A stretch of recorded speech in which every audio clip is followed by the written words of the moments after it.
Well, hey everybody, you've tuned into Pacific Ocean Asia. To be sure, if you have any doubt as to whether these videos have been uploaded by somebody messing around, all you have to do is look at the previous old videos if there's any left. My hair was never this long, and this is not one of the wigs. All of the wigs have disappeared. I got rid of them. A mechanic offered me $5 at work to take my wig and throw it in the trash, and since I paid $5 for it and had fun driving the bus, and the kids got a laugh out of it, I thought I got my $5 back to throw the wig away. Thank you much, mechanic. Appreciate it. I was overjoyed to see a hearty welcome back, Pacific Ocean Asia, by Observations, YouTube ID. Thank you, sir. Your video to me was extremely kind. It was gracious, and I appreciate your acute honesty in stating what you were and weren't. It is refreshing to me, and I hope that always when I hear people who don't always agree with me on everything, that I will always try to be aware of the fact that people may be listening to me that don't agree with everything I say, but yet are piqued by something. We live in a society that is too easily about building walls instead of bridges. Trust me. There was a time in my life, and there can be a tendency on my part, depending on the nature of what happens, of tending to erect a wall. I want to thank you that you acknowledged a very real fact. The fact was, you said that if I didn't talk about my Christianity, my Christian views, I'd probably get more views, but you appreciated the fact that I didn't hide my views and change who I was to gain more views. If I had a hat, it is off to you with the highest respect. I also hope that Pacific has learned from the trolls. I have talked a lot about emotionally driven logic. I have spent many countless videos talking about the dynamic of emotionally driven logic and how it's ruining many aspects of our country, from politics to feminism to ad nauseum. But I, as a man, am different than a lot of men in that I can be emotionally driven logic too. I grew up with 3 sisters, and I didn't grow up with brothers. I did not grow up with a real strong male figure growing up. I grew up with a domineering mother, and as a result, I tended to drift more towards the females in finding friendship and companionship and talking points, and I never really had a healthy, solid, male-based friendship. And as I get older, I find myself craving good, healthy male friendships. A little harder to find today. Observations, I wanted to honor you. You brought up an extremely good topic. Agitation in our society. Yeah, it's funny you say that. I've noticed it. And I'm just going to throw some stuff out there and hope it sticks. But if you're Teflon, it might not. I've noticed it within myself. An uneasiness about the era in which we're living. An uncertainty of what's going to happen. What is going on? Something big is shifting. Let me offer some discourse. I'll take many rabbit trails, but hopefully they will touch on something at some point with somebody, somewhere, and all of us. In 2004, I had decided to take a trip from Colorado to Duluth, Minnesota to see two very close friends at the time. I flew up there in the dead winter of December to see two of my closest friends. I had been hanging out with my one friend that day, and I was going to meet up with my other friend, and I was dropped off at his place of employment, Department of Motor Vehicles, as a driver examiner, and we get in the truck, and he's taking me to his house to have dinner with his wife and family, and he says, "Dude, did you hear what happened in Indonesia today?" I said, "No, I wasn't anywhere near the news." He said, "Dude, it was a tsunami, and the damage is just unbelievable. The death toll's off the charts." For Pacific, it wouldn't be until about 2010 to 2009 that I started watching YouTube videos on the full extent of that. Let's back up just a little bit. Bear with me. This all has to do with agitation, trust me. I was born in 1966 in a hospital in Los Angeles. I was adopted out of Long Beach, and I was well familiar with earthquake country. I was 5 years old when I went through the 1971 Sylmar earthquake. It knocked down the VA hospital, knocked down many freeway overpasses. It busted a dam, I believe, in the Sylmar Valley. I don't remember the quake itself.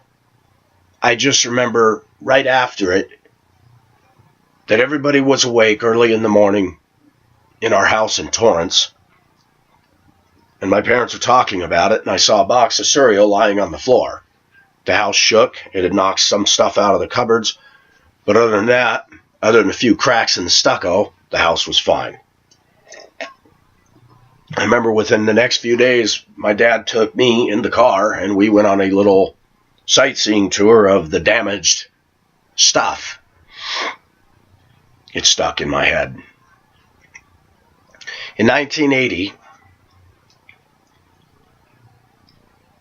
I was living in Mammoth Lakes, California. It was Memorial Day weekend. It was a Sunday. My parents had left for Winnemucca, Nevada, and were, in fact, in Winnemucca, Nevada. My grandparents from Lawndale had come up to watch my little sister and I while house-sitting. My grandpa was out in their little Chinook Toyota camper in the yard. My grandmother, Dee Dee, was sitting at the antique oak table upstairs in a cathedral ceiling wood frame home with big, giant, real hewn beams. I loved that house. It was cool. Mammoth was a ski resort. It was all cedar paneled inside, tongue and grooved. Built-in couches, or beds rather, because it was a skier's house originally. Big giant window, single pane, so inefficient as all get out. Trying to heat it was like trying to heat the Arctic with a Coleman stove. But I love the house. We're sitting at the table at breakfast, and we felt a slight tremor. Just enough to rattle the house. It was a calm, clear day. And I'm not saying this for the video. I'm not saying this for drama. It's the truth. My sister remembers this to this day. I said, one of these days, we're going to get a big earthquake. I don't know when. Less than an hour later, we were still seated at the table, and the big one for that area hit. It scared me. And because I was a 14-year-old, and 14-year-olds tend to be typical teenagers, I wasted no time in jumping up from the table and running underneath the kitchen doorway without thinking to assist my grandmother or my sister or anything. I'm just freaked out inside. As my grandma's struggling to get up, my sister runs under the door, and I'm holding the door frame, and I'm feeling the house flexing. It was the one time in my life that I had uttered expletive right in front of my grandmother because I was so fearful. I don't even think she heard it, or if she did, she never scolded me for it. I heard glass breaking behind me in the kitchen. I heard our little mantle grandfather clock fall and take a dive. I heard noises. After the shaking stopped, my heart didn't. It was beating furiously. My grandpa came in the house. In his thundering, merchant marine sailing voice, "What in blazes is going on? Your mother's car bounced 3 feet down the driveway and the whole place is shaking." So we just had an earthquake.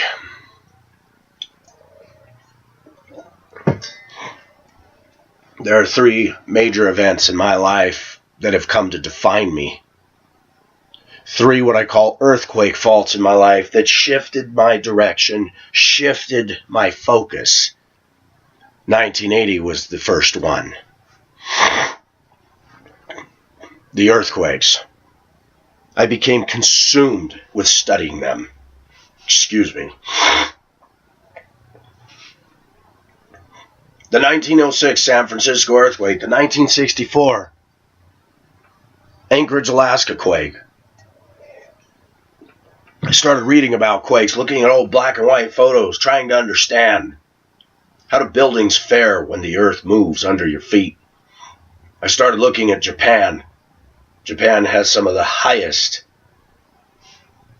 skilled geologists that have been studying quakes and are more adept than our own. Coming up with buildings on rollers, coming up with buildings that don't fall and bust. Japan is nothing but a shaking island.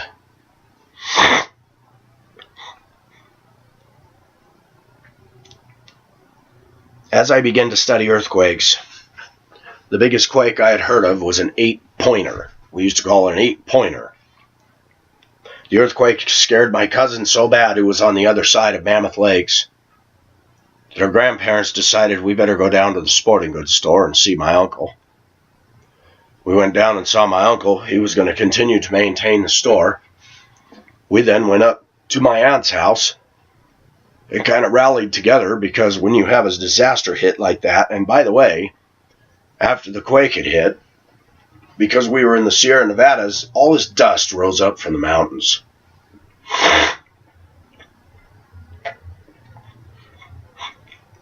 I could do a whole video on the quake, and that's not what this is about. 8.0 earthquake fascinated me. Heavy destruction. The 6.2 that I went through was followed within the space of an hour of 2 other 6-pointers and 530 plus earthquakes in the ensuing 24 hours. We spent the day sitting in the street in lawn chairs. We spent the day up at Aunt's house outside. We were terrified to go into buildings. Ironically, a 6.2 is really nothing when you're dealing with wood structures. But when you're kids, the world's coming to an end. When I went to bed that night, I was jarred. My parents came home. They had heard a remote radio report on an AM station. Meanwhile, a heavy earthquake rocked the Sierra Nevadas centered outside of Mammoth Lakes. My dad heard that on a highway in Winnemucca, looked at my mother and says, "Oh my gosh, we need to get back to town now." He had broken the speed limit, concerned. They got there late that afternoon.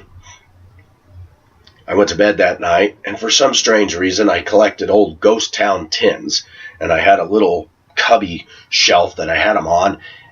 And you would think, because I don't like noise when I sleep, but the tins, every time a quake came, which was all night long, the tins go ding ding ding ding ding ding ding ding ding ding ding ding ding ding ding ding. Stop. Ding, ding, ding, ding. They almost never stopped for more than 60 seconds at a time. And I left them there. They were my first warning that a quake was coming. They were my cheesy quake alarm.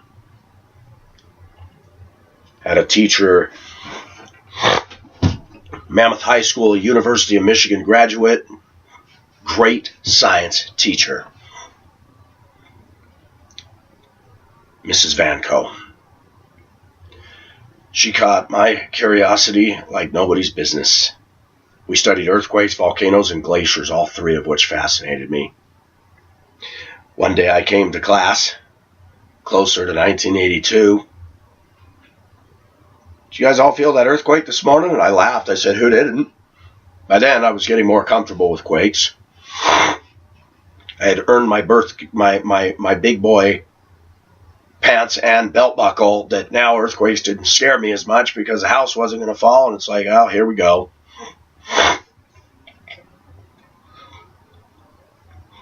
Earthquakes became a normal part of Pacific's life in Mammoth Lakes, California. 5.7s, more 6s. I remember one day I was kneeling on the floor with the 6-foot Victrola stereo, the big console piece of furniture from the 60s.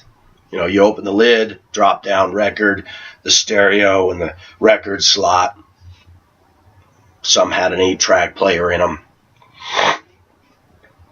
I'm listening to KMMT, which is the Mammoth station. Earthquake hits, power goes out. I'm like, really? I can't even get my homework done.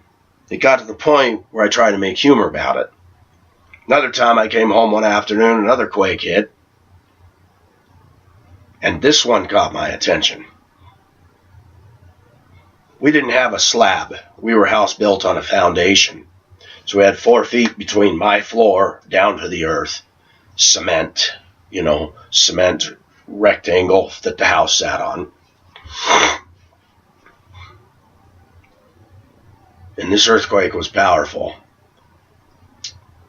It made the floor go up and down like it was on a boat. And because I was kneeling, I felt it. I'm like, what in the world? The DJ comes on after the song. Whoa, did you feel that one? We will update you with any information we can. We're not sure where that one was located, but that was a pretty severe shock. We found out that earthquake hit Coalinga, California, destroying most of Coalinga's downtown. That was a distance from us.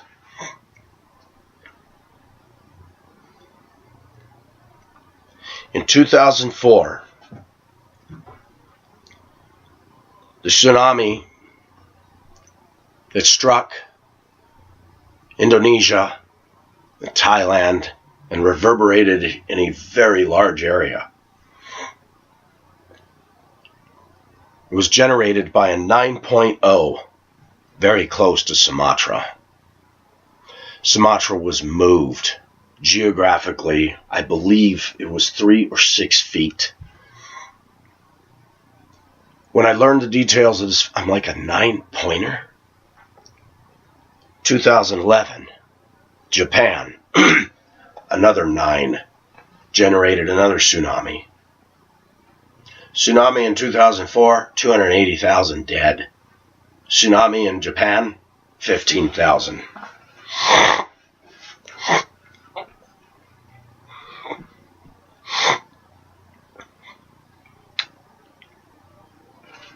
Today, I spent a lot of time. Today is an in-service day, so no school. Snowy, wintry day. It was 1 degree this morning. 6 inches of snow on the ground. Very cold. The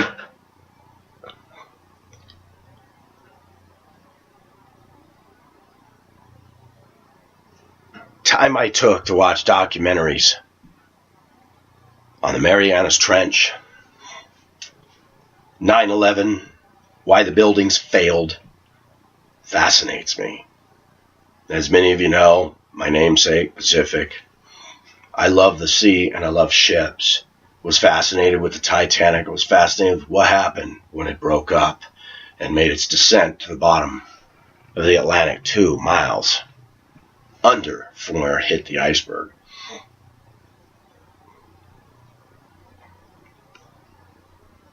"9/11 shattered my confidence. They're not afraid to attack the United States mainland anymore. Other than Pearl Harbor, we had had virtually nothing. 1993, a foiled attempt at knocking out the support columns of one of the towers so that it would tip and fall into the other. Thank God that was unsuccessful, because had it have been, the carnage would have been off the charts.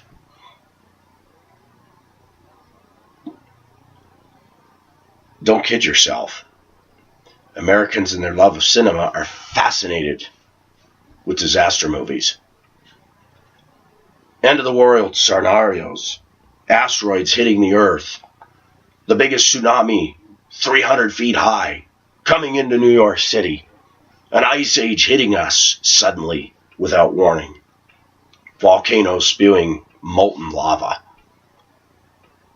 But it seems to me, when we talk about agitation, that somewhere in life, our society that was pretty, I don't want to say smug, but when we go from the 70s, where we were, some of us like disco music and some of us snicker at bell bottoms, other than stuff that was going on over there, OPEC, the junk that was going on in the Middle East, America seemed to experience a bit of a happy-go-lucky. After all, we thought it was a treat to go to McDonald's. We get to go to SeaWorld. We get to go to Marineland. We get to go to Disneyland. Not all of you, my viewers, had that opportunity. But I listen and I often reflect back in the music. Believe it or not, I'm walking on air. I never thought I could feel so free. Something changed. The music changed, the clothing changed, the era changed, the philosophy changed. You used to be able to hitchhike across America, a man or a woman. And most people were decent souls. A trucker would pick up somebody and say, "Where are you going?" "Well, I'm trying to get to New York." "Well, I'm going as far as Maryland. You can ride with me if you want." Sometimes I think those were the days. Now, there were some sketchy characters. There were some people that took advantage of people. But it wasn't the norm.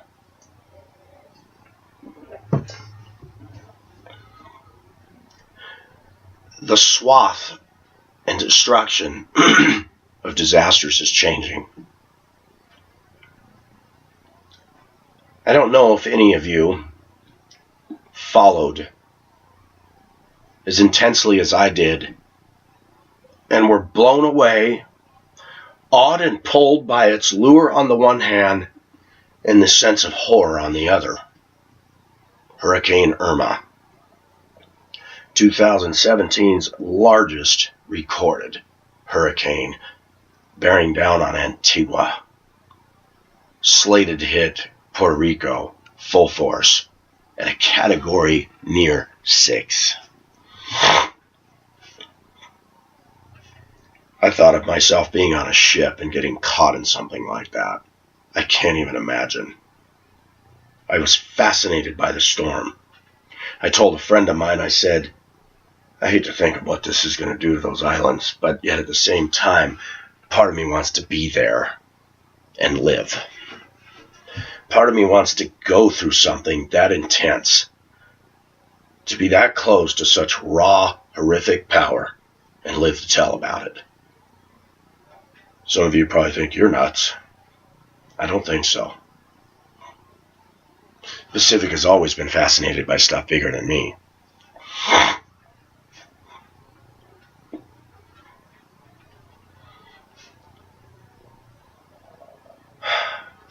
I don't know if I can do this.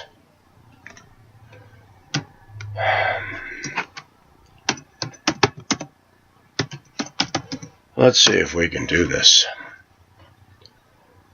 I'm going to try.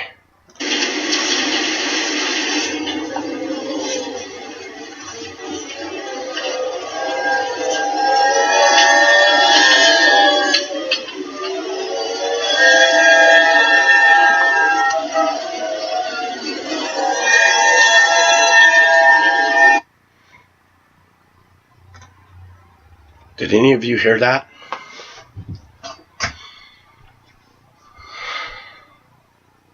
I'm emotional, so bear with me.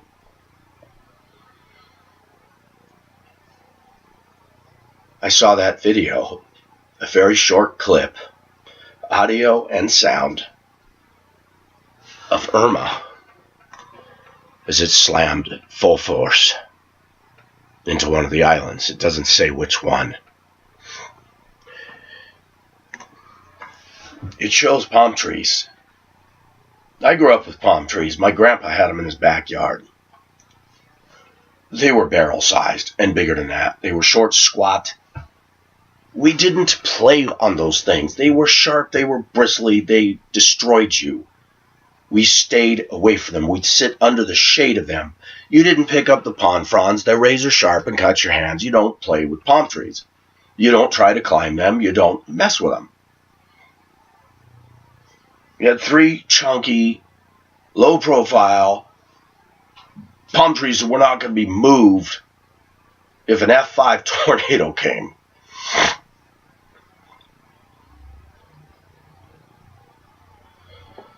In Irma, in this video, the palm fronds are leaned this way and going like this at a rate of speed that my hand cannot move.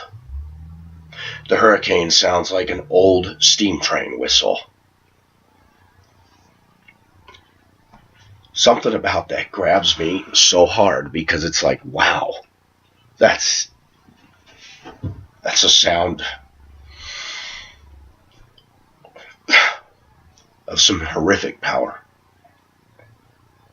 There's something that moved me about hearing it. The sound, the engine of Irma.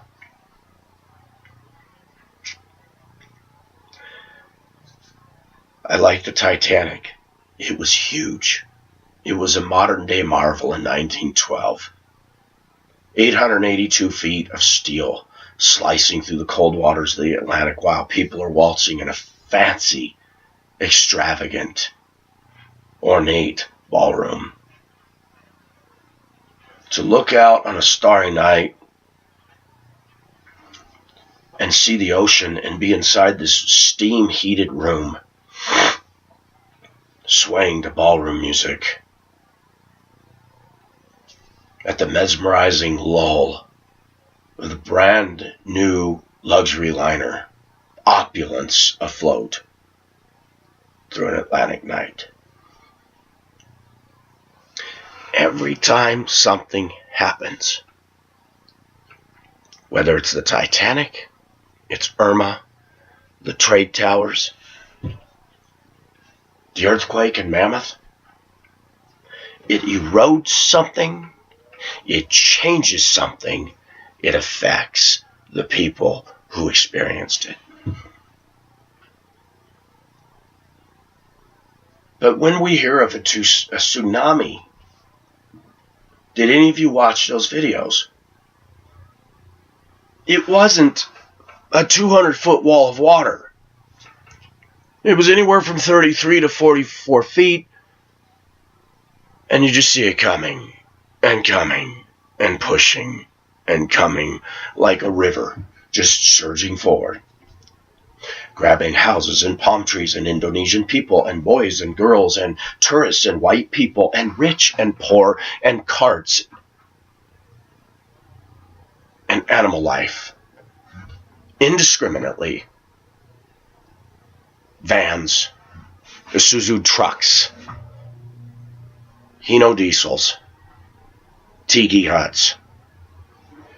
Blending that all together, making this massive liquid glacier filled with everything humans make plus what nature put into play, God, and pushing it tearing out everything in its path. In Japan, ships brought far inland, no way to get them back to the sea.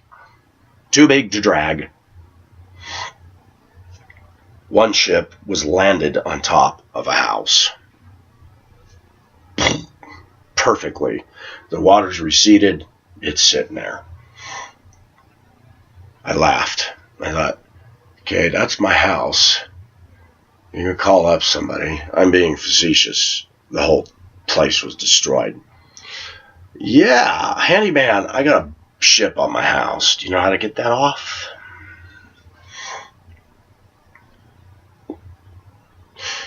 So you build a dry dock around the house, flood it again, lift it off, set it down like a Panama lock. No.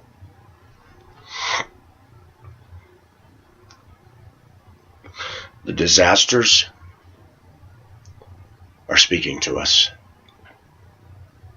Irma is speaking to us. These 9.0 earthquakes over there are shouting at us.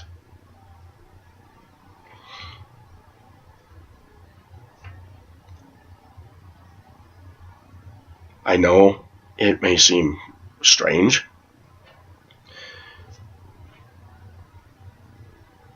When I had Facebook, I posted that sound of Irma. Everybody agreed. Oh, that's eerie. It grabs you. It chokes you up. It's so much bigger than you and me, and you just go, whoa. What do islanders do when they hear a sound like that? And they're not in a cement house. 218-mile-an-hour winds, sustained. Not a breeze, not a gust, but every piece of vegetation on Antigua was stripped. This thing was slated to turn north and hit Florida full force. It didn't. We all know that when a hurricane makes major landfall, not the islands, it weakens, loses its strength and vitality. Hurricanes feed off moist ocean water and air and warm sea air, and they just give birth to gargantuan size. When they turn north to Florida and they hit that mainland, they lose their steam. I promise you as a fact, if it hadn't, the Keys would have been obliterated. Miami would have been total destruction. Total distraction. Making Katrina look like Head Start.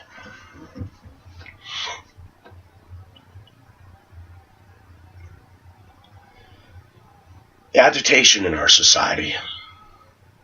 I talked about natural disasters and a terror-sponsored attack. But let's kind of rewind some tapes and go back to the 1990s. In fact, let's go back to the 80s.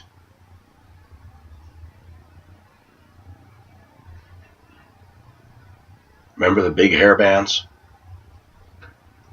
Remember Eddie Van Halen? Jump!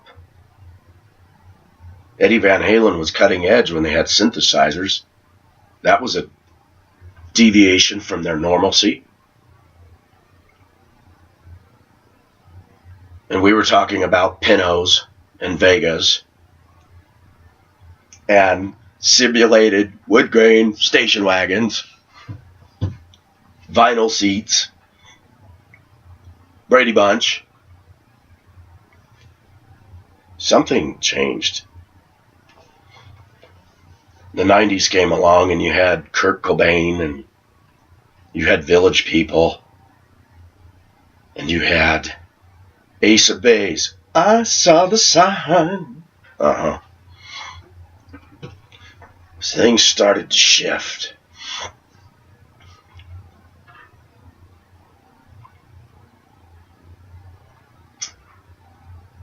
There has always been bad drivers, but the percentage of them now far exceeds anything that I ever witnessed as a child in Los Angeles. Now, I realize as a child, I'm riding in the back seat of the car, the front seat of a car. I'm not paying attention if people are using turn signals or going the speed limit or not. But I never ever heard my mother or father ever talk about bad drivers. My dad hated being in traffic because LA was traffic jams. Like getting cut off, somebody cutting 2 feet in front of you, no signal. I didn't hear about that stuff growing up. There were police. They were on bikes. They were everywhere. Motorcycles. And they pulled people over for stuff. Here in Denver, rarely. Rarely do you see people getting pulled over for traffic violations. You'll see the cop cars surrounding an accident. Where are the police?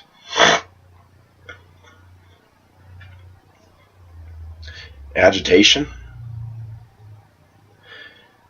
What kind of agitation are we talking about?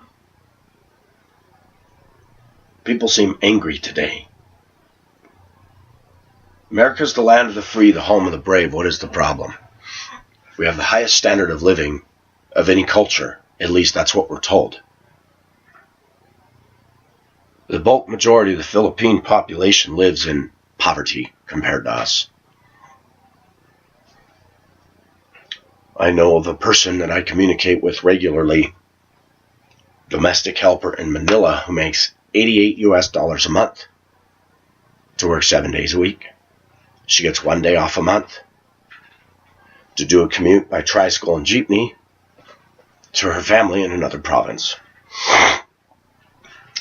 Ironically, her boss is not the kindest, not the sweetest, never greets her with good morning, how are you?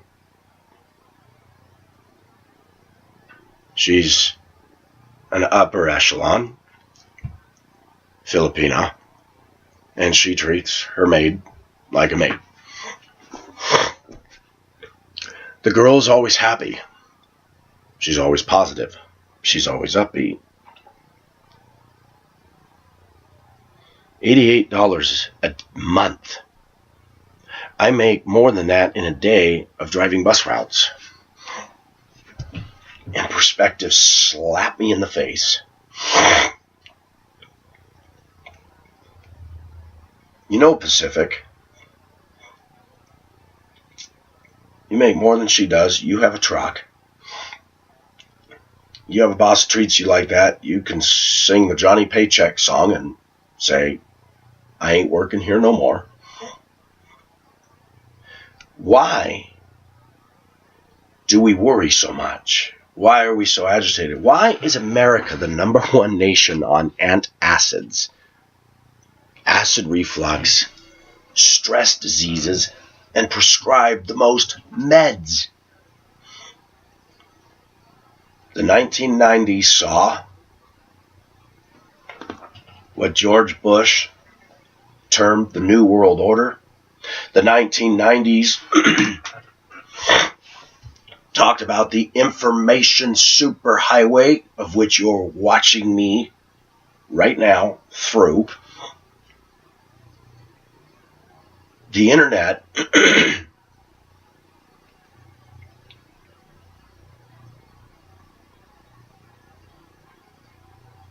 was like one of the best, longest range, most precise bullets money could buy. You could sail around the globe through any culture just like that. Pacific can talk to anybody around the world. I can network fast right here in a storage room through a laptop. Let's go back to my grandpa's era. Merchant sailor.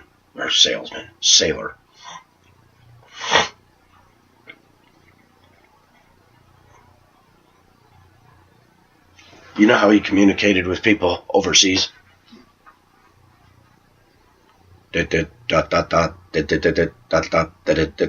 Shortwave radio Morse code. Excuse me. As a kid, he would show me stickers that he would get from somebody he communicated, say, in Japan. and they'd exchange mail addresses, and they'd send a sticker, their ham radio thing, and yeah. If my grandpa were alive today and he was to see what I'm doing here, he'd be just like,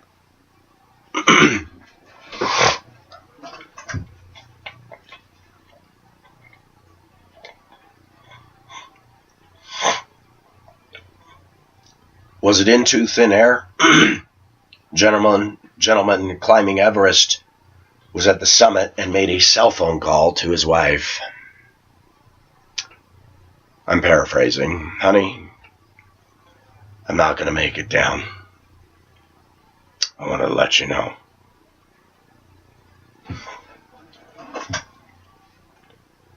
We're talking about a mountain that has killed a good many people. And here we got a guy making a call from a cell phone to New Zealand from the Himalayas at the top of the world's tallest mountain, telling his wife, who's pregnant with child, he's going to die.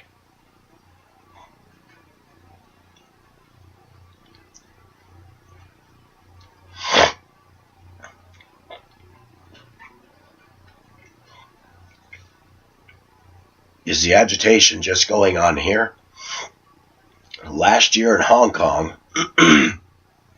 they had riots. Chinese people pulling bricks out of the street and breaking things. The reason?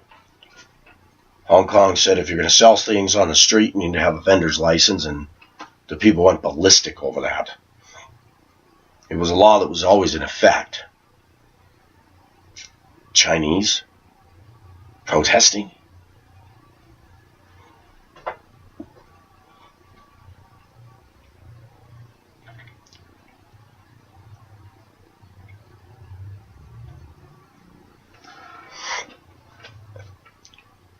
The feminists are agitated.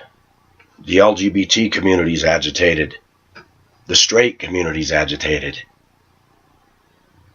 Democrats and conservatives are agitated. Why in our society have people become so much more closed off from each other? On the one hand, you'll have people that'll get on a dating site and do hookups to a complete stranger. And on the same side of that flipped coin, you'll have people that say, well, I want to email you for 2 months before I meet in a public restaurant in my car and you go in your truck and we have coffee together. The dichotomy of the age we live in is astounding.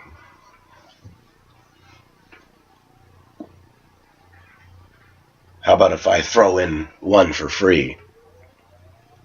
Would you say there's been political unrest in our country?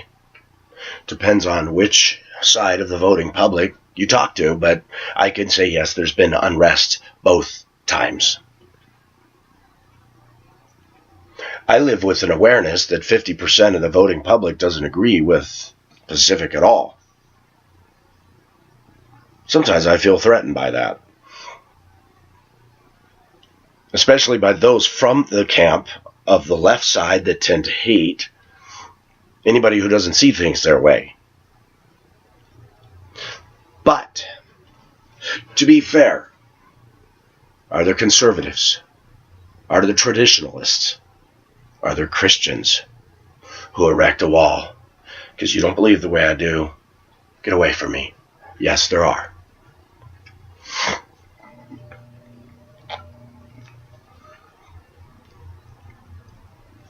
Many people, including people who are not people of faith, I'm hearing them say more and more, I think we're nearing the end. I think we're nearing the end.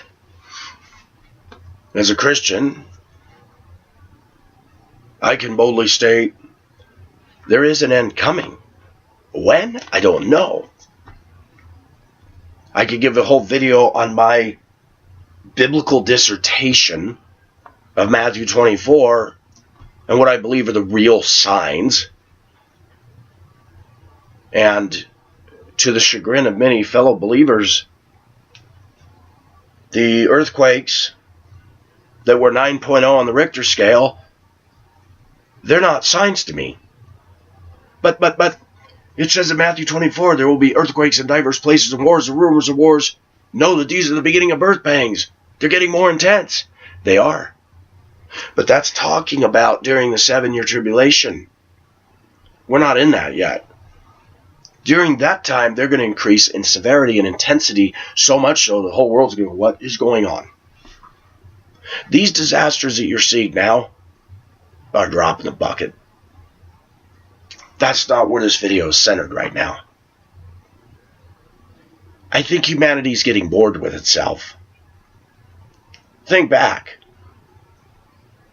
In the 50s and the 40s, what did boys do?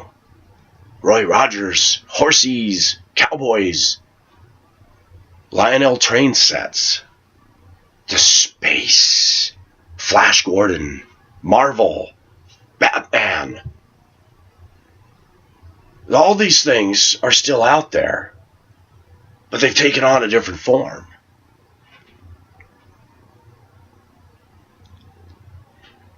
I think most Americans have realized that we've been fleeced by corporations so long that we're putrefied from it.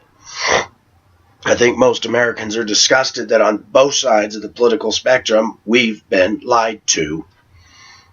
While both sides of the political spectrum have padded and lined their wallets, investment portfolios, and secured their perfect health insurance.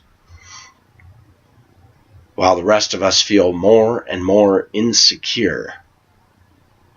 When you have people on the internet talking about the elites, that the rich want to strip us of everything so they can create a banana republic, I don't know. But it does cause pause. Let me make it clear to you. Those that are billionaires would not want everybody else to be billionaires. Why would they?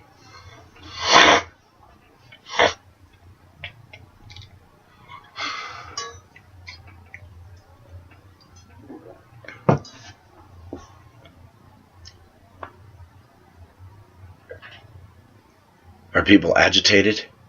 Absolutely. You try to confront somebody of a wrongdoing today, you almost have to be apologetic, put your tail between your legs and walk towards a person like this when you go to tell that person. Because the Mount St. Helens blast that's going to come out of them the minute you critique, you'll remember that and you'll never do it again. No one likes to be singed by hot lava. What is the reason for the agitation? I could give some pontifications.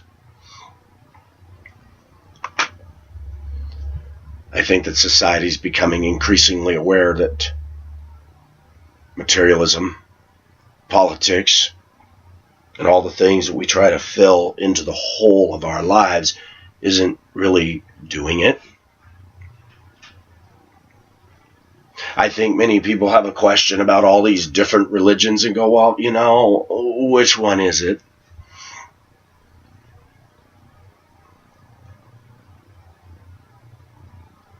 I think that people's trust has been broken, their confidence in the overall idea, I emphasize idea.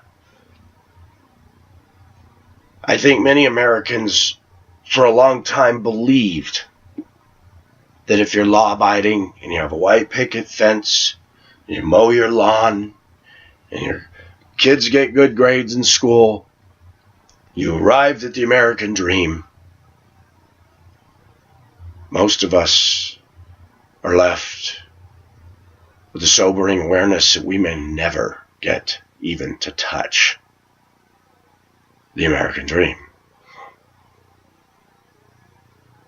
When you hear the news, and I'm going to key in on this, you need to analyze if the news you're listening to every day is helping you become a better person, or if it's causing anxiety. I have watched more and more people in America tune into that black box, and they're afraid to get out there and do something. They're afraid to go 3 blocks from their neighborhood because of what they hear. This even goes on in small town America. It's like nothing happens here. You can get in your car and go on a road trip, guys. When I was a kid, the news used to be nightly news with Tom Brokaw, Walter Cronkite, Dan Rather, Peter Jennings. It was on for an hour or half an hour. Then you had your local news. Now you have endless 24/7 coverage of everything we'll tell you that you need to know. Is that affecting the American psyche? You better believe it. You're going along about your day, and suddenly your local news draws attention to the power lines that go above your head and said, these are causing cancer. Wow, I drive under those every day. The internet is a great tool, but it's broken down barriers. In fact, the internet revealed something very awful about humanity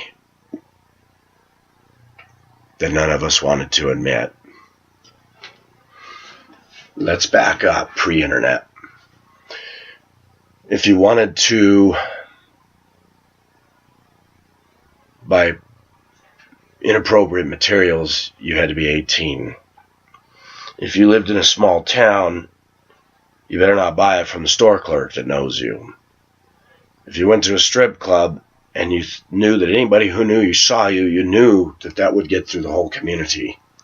That was a deterrent to keep people from doing things sinful.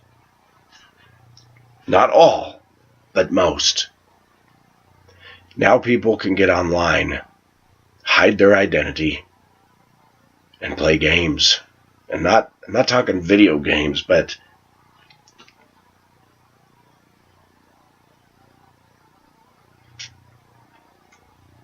young women in Asia that were raised with values and propriety realized the internet was a tool to get a husband. And many of them will lift their shirts. Many of them will do things that they would never do in a public forum. The internet has revealed to us that when you're alone with your computer, the real you tends to come out. Take Pacific, for instance. I'm a friendly, outgoing guy, highly publicly visible. I miss a vehicle everybody can see. Big yellow bus, rolling billboard. Then to top it off, I wear a chain around my neck, a choker collar, growing my hair out in a city where the guys aren't doing that. Tend to stand out. If I was to go back in the 70s with the hairstyle, the girls would say, wow, you're cool.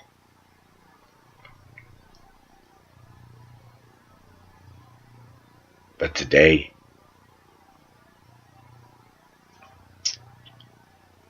I find that my friends are not here in 6 years of living, 6 years of trying. Now, I have people that I talk to, people that call, people that I talk to. They're friends in the loose sense. Movie dates, dinner date, lunch date. Want to go to the rec center? Meet you there.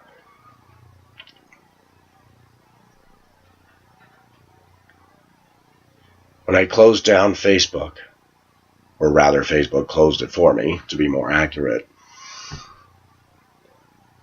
several people contacted others and said, could you please give Pacific my number? I want to keep in contact with him. I said, there's my friends right there. I've known them for 5-6 years. No, I haven't met them face to face. I saw their pictures, saw their stuff. Most of them were subscribers on my previous channel. Most of them are back again. Many of them. If you're ever up here in New Hampshire, you are welcome to stay with us and visit us. If you're up here in Vermont, I got an extra room for you. You ever come out to visit me, Pacific, you're welcome to stay with my boyfriend and I in Pennsylvania. We got a nice, comfortable couch for you to sleep on. If there's one thing good that came out of the internet, it gave me a sense of sanity that I've changed my view. I used to say the internet doesn't really give you a viable relationship, but because of the way people have become in our society, you can live next door to neighbors and not even speak. And yet you can get online and talk to thousands of people that are interested in you. Some for ulterior motives, some strictly from the heart. Let me make it clear that I will continue to be Pacific. Some of the things that I hope to have changed is I will not reveal every single thing that I do or plans or whatever. Or even mention if I post something and somebody goes, hey, what is this? No explanation needed. Just sit back and let time unfold and see what happens.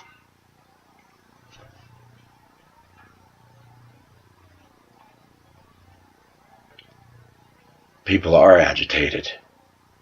I noticed in the last few years, because I hate to use the A word, but I'm aging. Right up under here, some little white stuff showing up. And when I grow this out, I shaved this morning. 3 days of complete lazy because I was flu bound. Much better today. I whipped out the driveway, shoveled it, got my truck emission tested, got my tabs at the DMV, went and got my steak and eggs, chatted with the waitress, came home, watched documentaries. Life is good.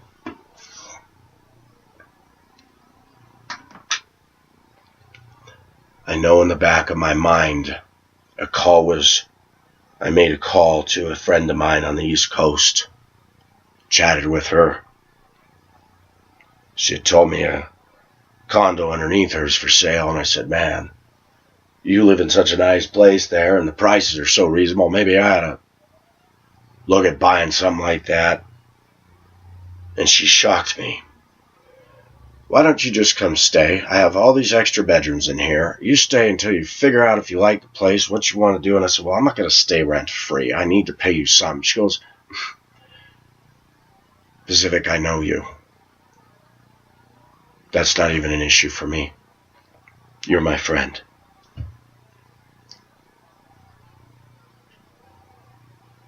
I've only visited her once for 4 days when she lived in Pueblo.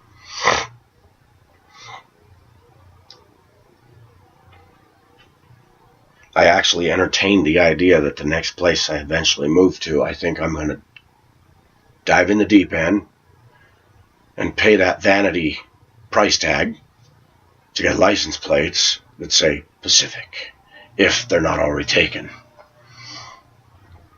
I think I would love to have plates that say Pacific. Even if I get rid of the truck or life moves on, I will keep those. Mine.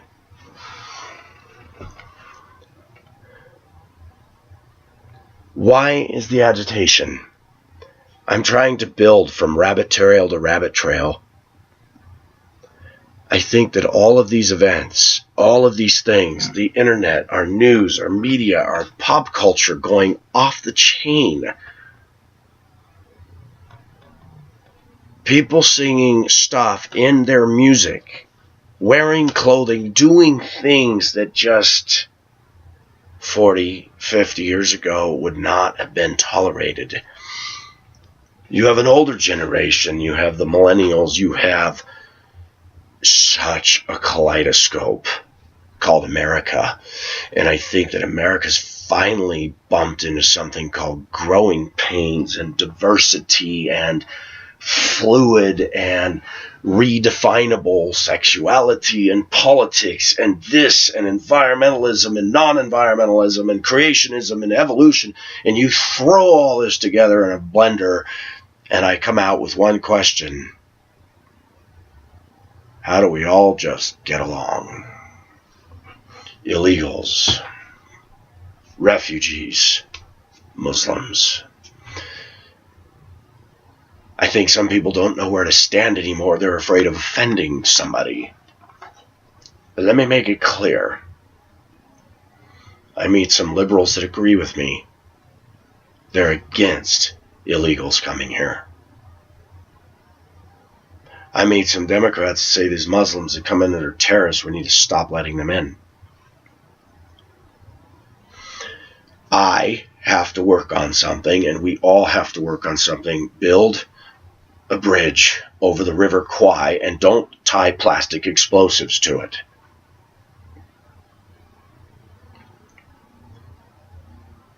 Observations, you're the impetus for this. I hope this gives you something. Now I'm going to add this because it would be out of character if I didn't. I'm not saying I'm perfect. Not saying that I've arrived, because I certainly haven't. It is my express belief that though we're uncertain about a lot of things, that for Pacific, my mind is steeled about the existence of God. My mind is steeled, and knowing that He exists gives me the peace that, yeah, life is brevity, life is uncertain. We got people messing with healthcare, we got people messing with taxes, we got people messing with everything. We got people hating us.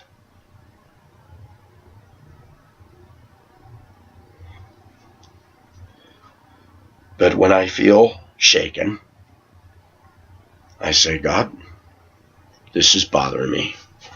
Please help me. Please lead my steps and direct me. For me,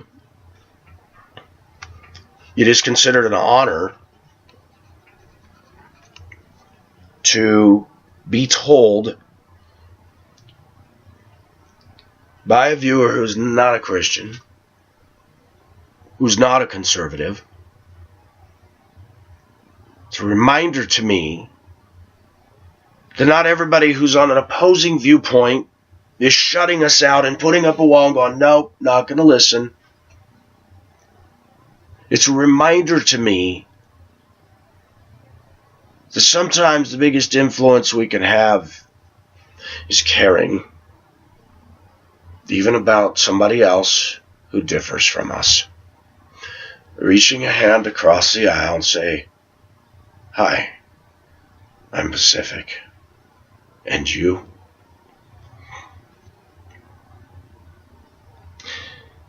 Somehow, and I don't know how it could be done, if only we could find a way to get people in America to think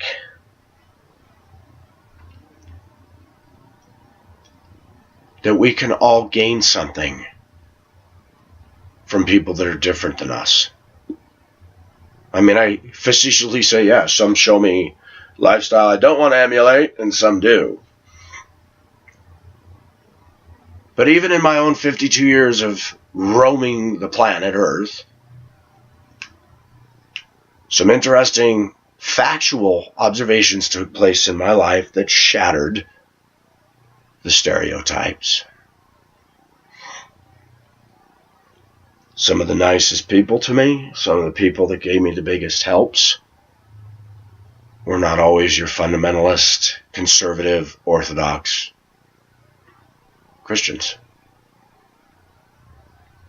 Sometimes some of the most vitriolic rage, hate, and vengeance came at me from those that claimed faith. One of the best bosses I had was an atheist who respected Pacific's work ethic and my honest discourse with him. And I have to remind myself, we're all people. And I do believe our media is trying to cause problems. I believe our media is trying to pit us against each other.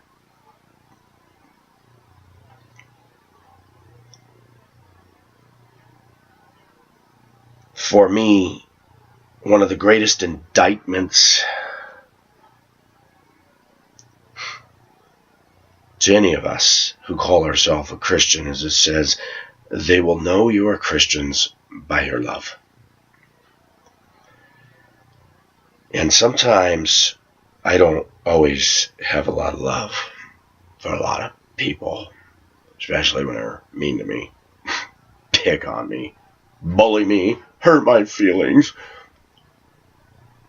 I have a lot of love for people that are tearing up buildings and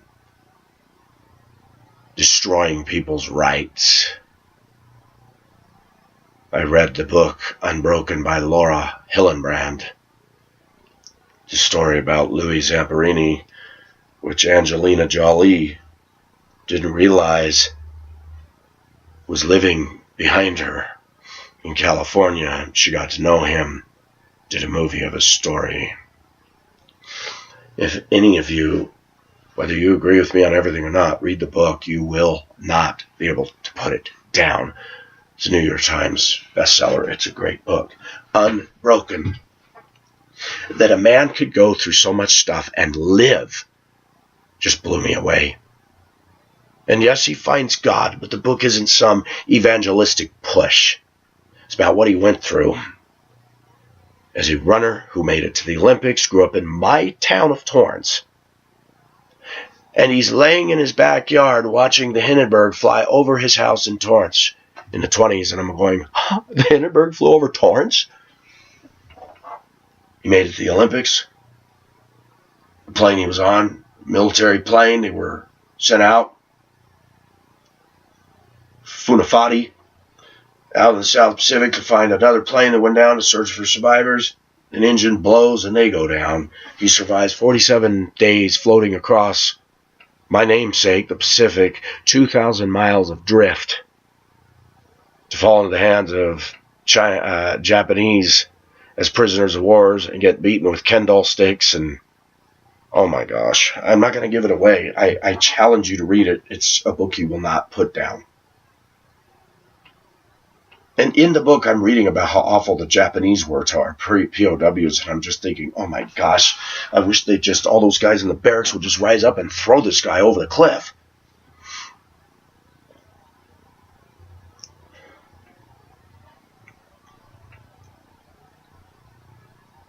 I think it's safe to say there's a bit of an uncertainty about our era. I think in some ways we've narrowed down to too much cookie cutter, factory thinking, lookalikes, buying the same clothing, the same cars, the same Starbucks, the same, we've dumbed ourselves down, and now, oh, do you have a doggy? Oh, your doggy's so cute. I'm not against animals, don't get me wrong. But me, I feel like I'm more than one-dimensional. I could throw out so many reasons, but I think the security of mankind in America has been jolted by some sort of an earthquake. Media, the internet, the entertainment industry, politics, each other. Trust is being eroded every single day. When you're like me and you drive a bus all day, you tend to really view humanity negatively in traffic. You see the worst all day long. But let me make it clear, there are a few people with Colorado plates that wave me in, and I always hand out the window vigorously. Thank you, yes. When somebody does an act of kindness for you, let them know. If that clerk is nice to you at the store, say, I appreciate your kindness to me today. Have a nice day. Take the time to acknowledge. And if we start doing that, we can start a tidal wave of random acts of kindness. There are always people that won't respond or respect that, but we can try. I have my days when I'm not so stellar at that. Agitation. I think God has built within us an awareness that there's more than this. I think that God has built within us an awareness that this isn't cutting it. And when we sense that, it's kind of like sensitive computer equipment that they put on the San Andreas Fault to detect movements, the laser beams, and the laser beam goes off from another, and all the sensors go off. The Japanese claim that the cockroach's behavior changes before earthquakes occur. They've done some pretty significant in-depth studies on that. I think that in all of us is a God built-in hard drive that we sense something's amiss, something's not right. And people, instead of looking in the right direction for it, are looking everywhere but.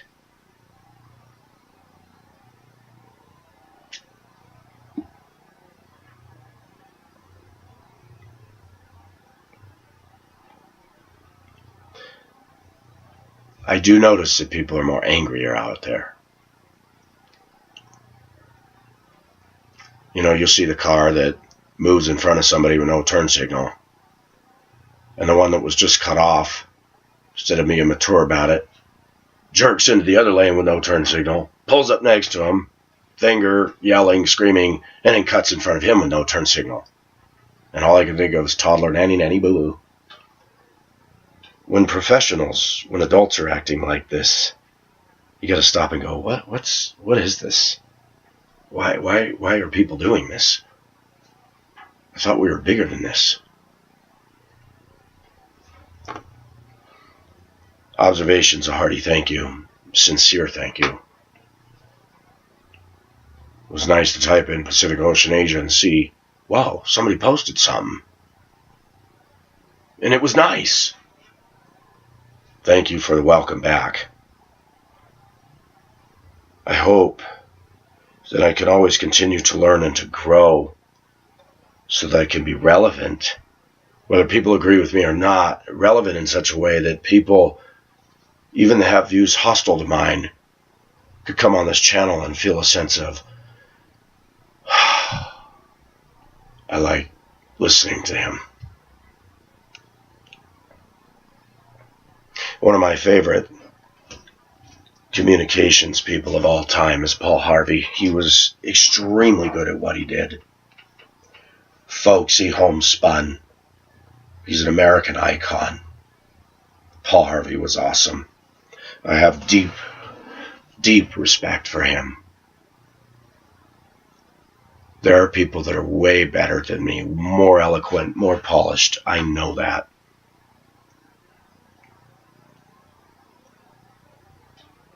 I was in the DMV today and I looked around at different people.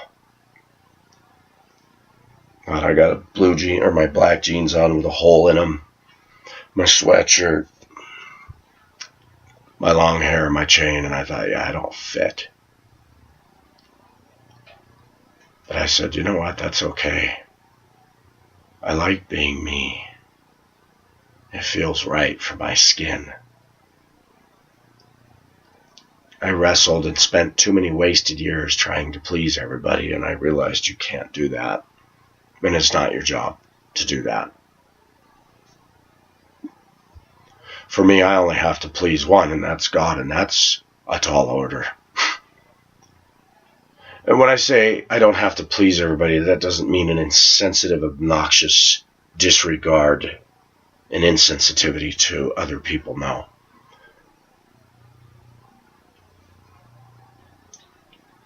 But I emphasize over and over that you must be who you are.